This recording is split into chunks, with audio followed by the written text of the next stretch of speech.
सरस्वती ज्ञान कोश में आप सबका हार्दिक स्वागत है। बच्चों, आज हम महादेवी वर्मा का हिमालय नामक शीर्षक पढ़ेंगे। हिमालय से, ये हिमालय से जो शीर्षक है उनकी काव्य रचना सांध्य गीत से लिया गया है। महादेवी वर्मा के काव्य में विरह वेदना और भावात्मक गहनता का इतनी मार्मिकता से वर्णन किया गया है, या वो मार्मिकता से ऐसी गहनता के साथ वर्णन करती थी विरह वेदना का और भावात्मक गहनता का, यानी भावनाओं की बहुत ज्यादा उपस्थिति उनके काव्य में पाई जाती थी। इसी कारण उन्हें आधुनिक युग की मीरा कहते थे। तो उनकी जो ये काव्य रचना है सांध्य गीत, उसी से लिया गया आपका ये शीर्षक हिमालय से। हम आरंभ करते हैं। चलिए देखते हैं। हिमालय के बारे में तो आप जानते हैं, हमारे देश का सबसे महान पर्वत है। तो उसके बारे में ही उन्होंने अपनी भावनाओं को व्यक्त किया है और क्या कहा है। हे चिर महान, यह स्वर्ण रश्मि छू श्वेत भाल, बरसा जाती रंगीन हास, सेली बनता है इंद्रधनुष, परिमल मलमल जाता बतास, पर रागहीन तू हिमनिधान। तो क्या कहती हैं वे। हे चिर महान, चिर कहते हैं बहुत लंबे समय से ही जो महान है। हे बहुत प्राचीन समय से ही, बहुत ज्यादा समय से जिसको महानता प्राप्त हुई है, ऐसे हिमालय। हे महान हिमालय, यह स्वर्ण रश्मि, स्वर्ण कहते हैं, आप जानते हैं सोना या सोने के जैसे रंग का जो होता है उसे भी स्वर्ण कहते हैं। तो स्वर्ण सुनहरी, रश्मि कहते हैं किरणें। तो सूर्य की किरणें कैसी होती हैं, सुनहरी होती हैं। तो उसी के बारे में कहा उन्होंने कि स्वर्ण रश्मि यानी सुनहरी जो किरणें हैं सूर्य की, वो छू श्वेत भाल, जब छू लेती हैं तुम्हारे, श्वेत कहते हैं सफेद, भाल मस्तक को, मस्तक यानी हिमालय का मस्तक से तात्पर्य है उनकी शिखा या उनकी चोटी।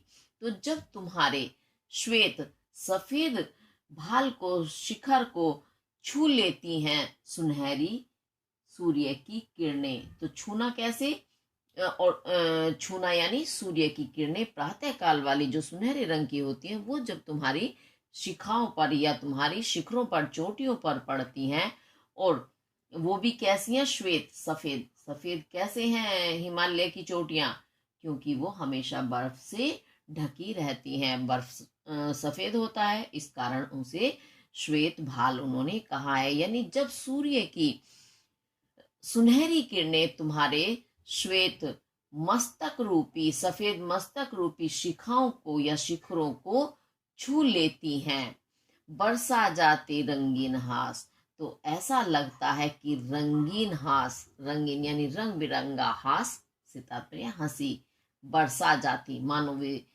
स्वर्ण किरणें जो हैं वे तुम्हारी मस्तक पर या तुम्हारी चोटियों पर रंगीन हंसी बरसा जाती हैं, अर्थात फैला देती हैं, चारों तरफ तुम्हारे रंगीन हंसी बिखर जाती है, यानी सुंदरता उत्पन्न हो जाती है। अब यहाँ हिमालय पर हंसना या सूर्य की किरणें जो हैं वो हंसी फैलाना, ये मानवीकरण किया गया है, इसलिए हंसी बताया है। कहने का तात्पर्य यही है कि वो बहुत सुंदरता वहां चारों तरफ फैल जाती है जब तुम्हारी सफेद चोटियों पर सूर्य की वे सुनहरी किरणें पड़ती हैं।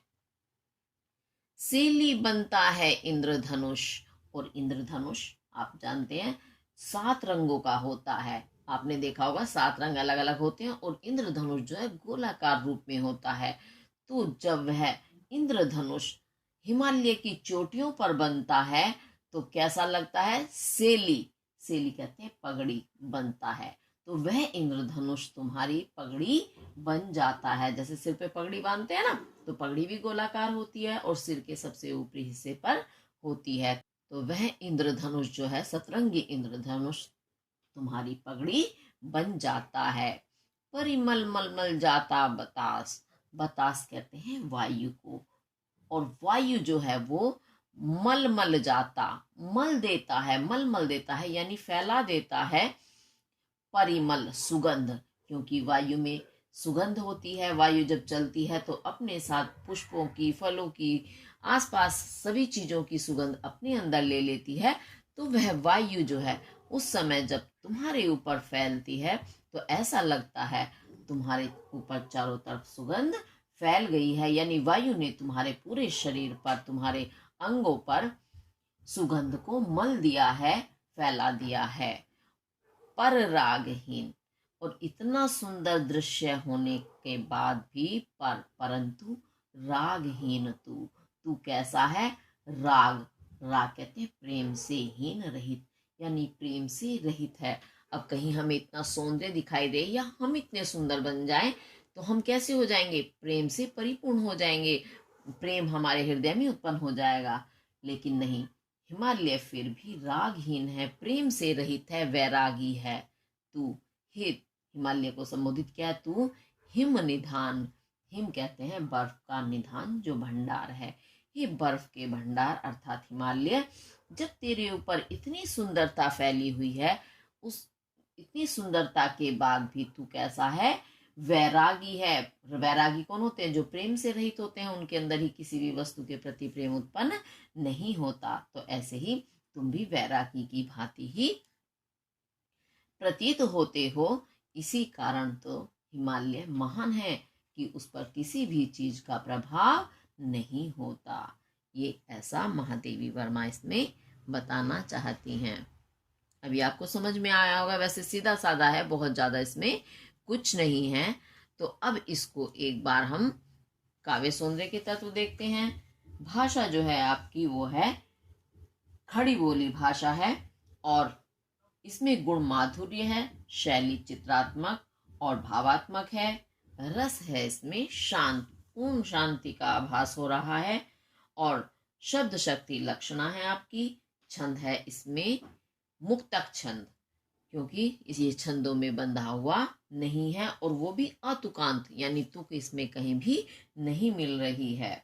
अब उसके बाद हम इसमें देखेंगे अलंकार। चलिए, एक तो सबसे पहले इसमें हिमालय के सौंदर्य को बिल्कुल मानव के सौंदर्य की भांति ही इसमें प्रस्तुत किया गया है। तो इस प्रकार इसमें मानवीकरण अलंकार तो बनता ही है। उसके बाद और देखेंगे, देखते चलेंगे एक लाइन में, अगर कुछ भी आपको नजर आ जाता है तो देख लेंगे। परिमल मलमल, लालावर्ण की आवृत्ति हो रही है वैसे, तो इस कारण यहाँ आपका अनुप्रास अलंकार तो बन ही रहा है। और साथ में मलमल, यानी एक शब्द को पुनः फिर से उक्ति कहना, वहां पुनरुक्ति प्रकाश अलंकार भी बनता है। उसके बाद स्वर्ण रश्मि, जो सोने की रश्मि यानी सोने जैसी किरणों को उन्होंने सीधे स्वर्ण रश्मि कहा है, यानी उपमेय में उपमान का भेद रहित आरोप होने के कारण यहाँ आपका बनता है रूपक अलंकार। तो इसके साथ ये वाला पद पूरा हुआ। अब आगे चलते हैं। नभ में गर्वित झुकता न शीश, पर अंक लिए हैं दीन छार, मन गल जाता नत विश्व देख, तन सह लेता कुलिश भार, कितने मृदु कितने कठिन प्राण। तो अब उसकी महिमा का वर्णन करते हुए महादेवी जी कहती हैं कि नभ में, नभ यानी आकाश में, गर्वित गर्व से भरे हुए, स्वाभिमान से खड़े हुए, झुकता न शीश, तुम्हारा शीश यानी सिर झुकता नहीं है। तुम आकाश में बड़े स्वाभिमान के साथ, गर्व के साथ खड़े हुए हो, और तुम्हारा सिर जो है कभी किसी के सामने झुकता नहीं है। परंतु अंक, अंक कहते हैं गोद, गोद लिए है दीन शार, दीन यानी जो दुखी हो, गरीब, दया की जो पात्र होते हैं उसे दीन कहते हैं। तो बड़ी ही जो दीन, शार कहते हैं मिट्टी या राख, तो इसमें मिट्टी है, शार का तात्पर्य। तो तुम दीन, उस दुखी, दया की जो पात्र है, उस मिट्टी को अपनी अंक गोद में लिए हुए हो, यानी वैसे तो तुम्हारे अंदर इतना स्वाभिमान है कि तुम स्वाभिमान के कारण कभी किसी के सामने अपना सिर नहीं झुकाते हो, परंतु जो दुखी है, जो परेशान है, कौन? चार मिट्टी, जिसे सब लोग तुच्छ समझ के उसका अपमान करते हैं, उसे तुमने अपनी गोद में स्थान दिया हुआ है। क्या होता है? पर्वत के साथ, पर्वत में मिट्टी होती है। तो यानी तुम जो दुखी व्यक्ति होता है, दीन व्यक्ति होता है, उसके लिए हमेशा अपने आप को तैयार रखते हो, उसकी सेवा में तत्पर या उसकी सहायता में तैयार रहते हो, यानी उनके साथ तुम्हारा कोई भी अभिमान नहीं होता है। मन गल जाता नत विश्व देख, और जब तुम देखते हो कि ये विश्व संसार नत है, नत यानी झुकना, झुका हुआ है तुम्हारे सामने, यानी जब तुम संसार को अपने सामने झुका हुआ देखते हो तो मन गल जाता, तुम्हारा मन गलना यानी पिघलना, तुम्हारा मन उन नत हुए झुके हुए लोगों को देखकर तुम्हारा मन पिघल जाता है। पिघलने से तात्पर्य क्या है? आपने देखा होगा हिमालय की जो चोटियां हैं उन पर बर्फ है, जैसा कि अभी पहले पद में वर्णन आया है।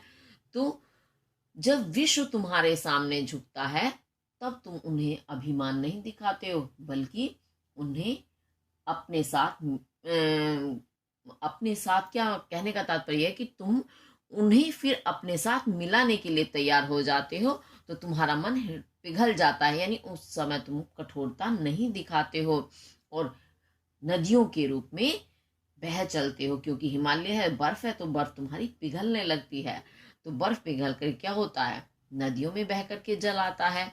तो संसार को अपने सामने झुका हुआ देखकर तुम्हारा जो मन है वो पिघल जाता है। जैसे दयालु लोग होते हैं ना, कि उनके सामने कोई दुखी व्यक्ति आया या किसी ने उनके सामने बड़ी कोमलता से बात की, तो वो उनकी सहायता के लिए, उन पर दया करने के लिए हमेशा तत्पर रहते हैं। तो ऐसे ही तुम्हारा हाल है। तन सह लेता कुलिश भार, और तन, तुम्हारा जो तन कहते हैं शरीर, शरीर जो है तुम्हारा वो कुलिश कहते हैं, वज्र पत्थर के जैसे कठिन भार को, वजन को भी सह लेता है। यानी तुम्हारे ऊपर वज्र जैसे कठिन प्रहार भी किए जाएं वज्र से या पत्थर से, तो तुम उसे आसानी से सहन कर लेते हो। यानी शरीर से तुम इतने कठोर हो कि तुम पर उस प्रहार का, आघात का भी कोई प्रभाव नहीं पड़ता। एक और तो मन इतना कोमल है कि तुम सबके लिए दया करते हो, सब पर, दुखी लोगों पर दया की भावना रखते हो। तुम्हारे सामने कोई झुक जाए तो उसके लिए तुम्हारा हृदय द्रवित हो जाता है। दूसरी ओर शरीर इतना तुम्हारा कठोर है कि कितना वज्र जैसा आघात तो तुम पर किया जाए, वज्र से आघात प्रहार किया जाए, तो तुम उसे आसानी से सहन कर जाते हो, उसका तुम्हारे ऊपर कोई असर नहीं होता। तो कितने मृदु, एक और तो तुम कितने मृदु कहते कोमल, एक तरफ तो तुम कितने कोमल हो, कितने कठिन प्राण, और दूसरी ओर तुम्हारे प्राण जो हैं वो कितने कठिन है, कठोर है। यानी शरीर इतना कठोर और मन इतना कोमल, ये दो चीजें एक साथ दिखाई दे रही हैं। एक चीज, एक व्यक्ति में, एक प्राणी में, आप कुछ भी कह सकते हैं।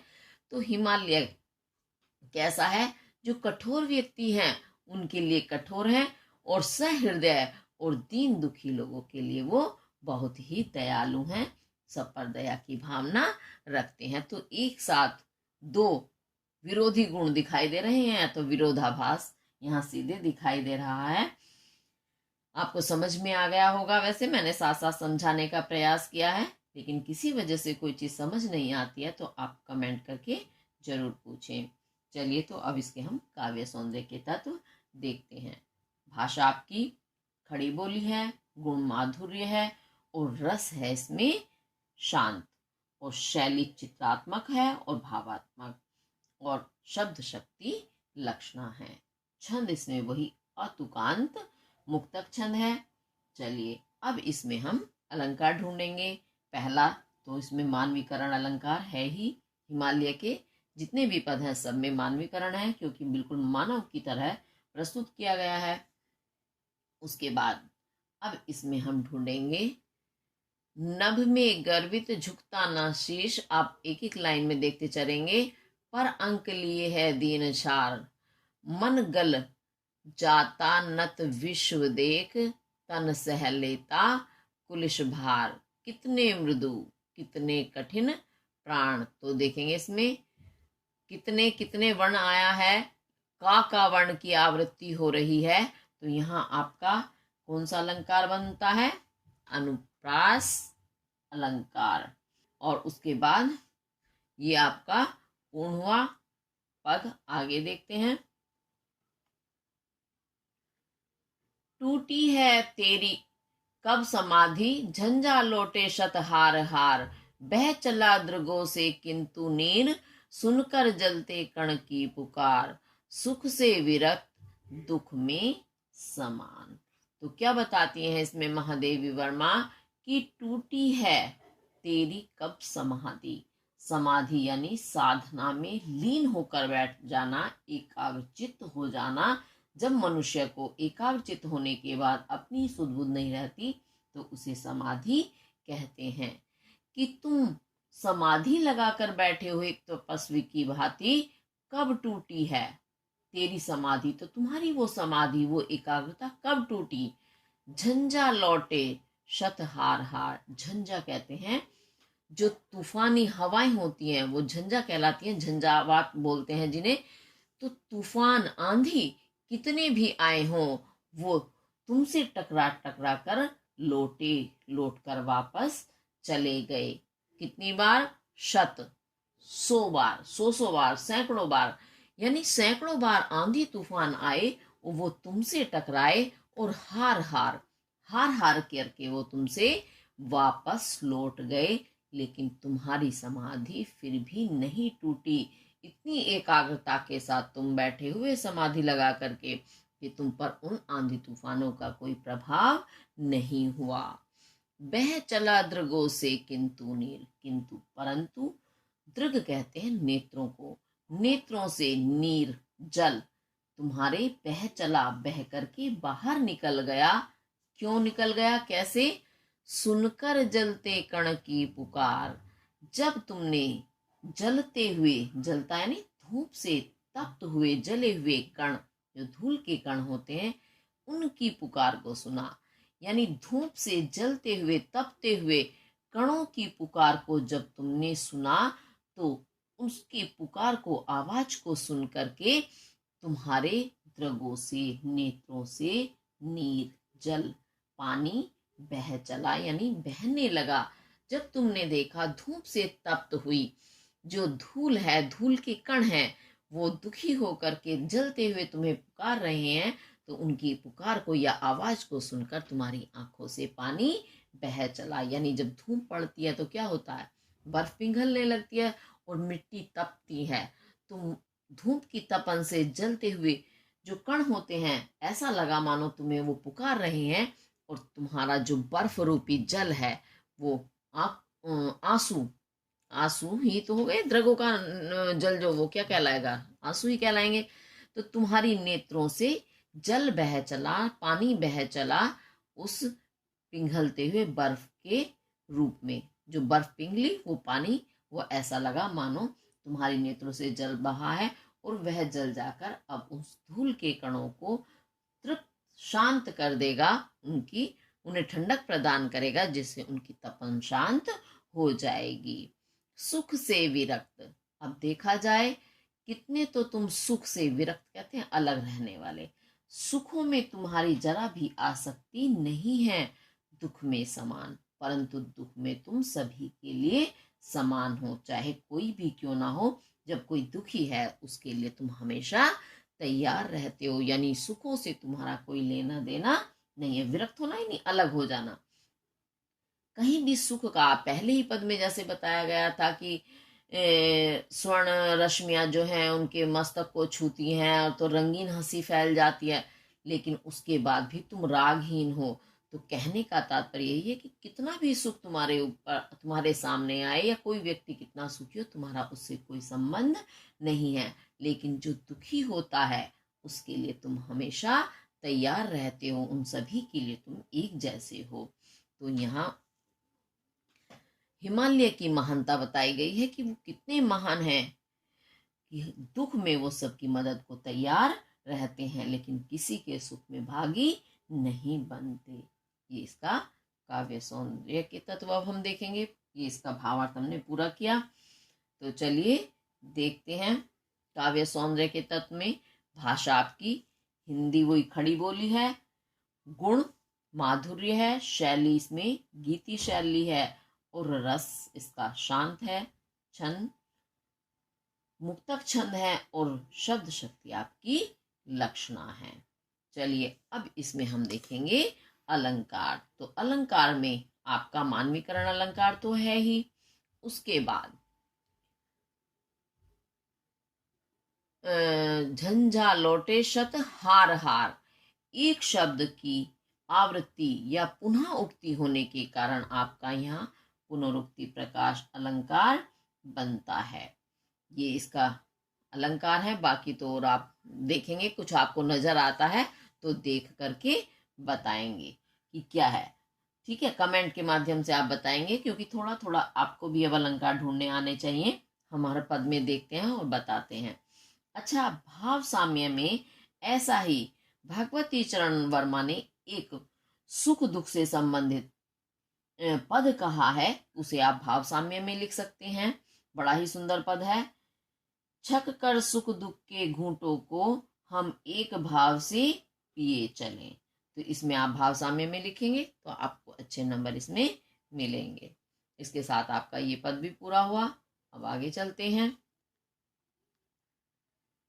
मेरे जीवन का आज मुख तेरी छाया से हो मिलाप, तन तेरी साधकता को छू ले, मन ले करुणा की थाह नाप, उर्मे पावस दृग में विहान।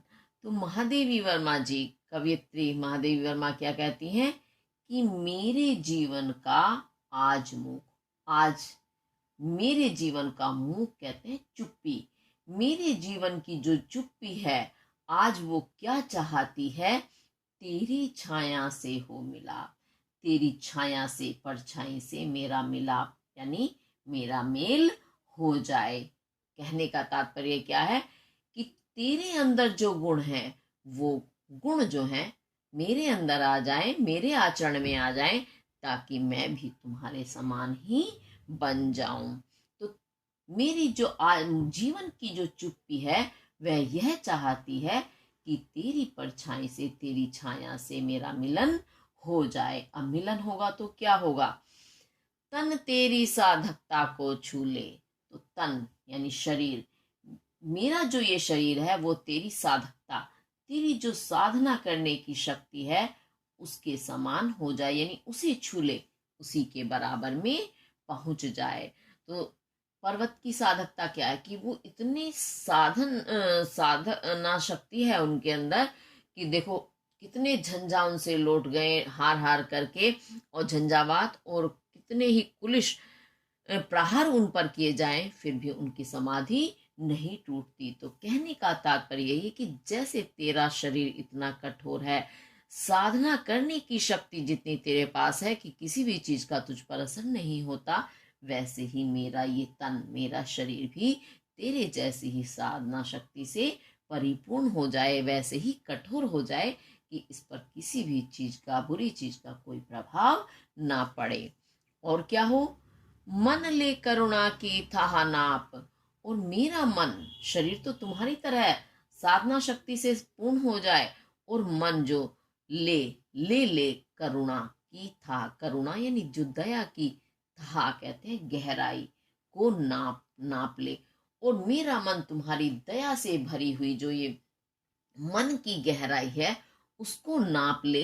अर्थात जैसे तुम इतने गहरे हो कि तुम्हारे अंदर इतनी दया है, वैसी ही दया, वैसी ही करुणा भावना मेरे अंदर भी उत्पन्न हो जाए, यानी मैं हर किसी के दुख में हमेशा उसकी मदद करने के लिए तैयार रहूं। मेरे मन के अंदर भी ऐसी गहराई आ जाए। तो गहराई कब आती है, गहराई से तात्पर्य है कि जब हमारा हृदय बहुत गहराई से अनुभूति किसी चीज की करता है, सुख की, दुख की, वही, और सुख की तो सभी कर लेते हैं, लेकिन दुख में हम जब दूसरे के दुख को देख करके विचलित हो जाते हैं, ऐसे परेशान हो जाते हैं मानो उसका दुख ही हमारा दुख है, तो वही गहराई होती है। और उसकी जब हम इतनी भावनाओं को समझते हैं तो उसकी मदद के लिए, सहायता के लिए भी हमेशा हम फिर तत्पर रहते हैं। अगर हमारे हृदय में सच में ही इतनी करुणा उत्पन्न होती है तो महादेवी जी वही कहती हैं कि मेरे मन में भी तुम्हारे मन के जैसी करुण भावना पैदा हो जाए, इतनी गहराई के साथ, यानी जो हमेशा, जिसमें स्वार्थ भावना जरा भी ना आए। उर में पावस, और उर कहते हैं हृदय और पावस कहते हैं वर्षा, और मेरे हृदय में हमेशा क्या हो, पावस, वर्षा हो। वर्षा क्या, तरल, यानी मेरा हृदय में हमेशा इतनी तरलता हो कि हमेशा जो दूसरों के दुख को देखकर दया से भर जाए और उसकी फिर सहायता करने के लिए भी तत्पर रहे, तैयार रहे। दृग में विहान, दृग नेत्रों में विहान कहते हैं प्रातः, और नेत्रों में मेरे प्रातः काल हो, प्रातः काल के सपने हो। कैसे, क्योंकि आगे बढ़ने की उम्मीद क्या देता है हमें, प्रातः काल होता है, जब सुबह होती है तो वो हमेशा हमें आगे बढ़ने का संदेश देती है कि पूरा दिन तुम्हारे सामने है, अब तुम अपना कार्य आरंभ करो और हर कदम आगे आगे बढ़ते चले जाओ उन्नति की ओर।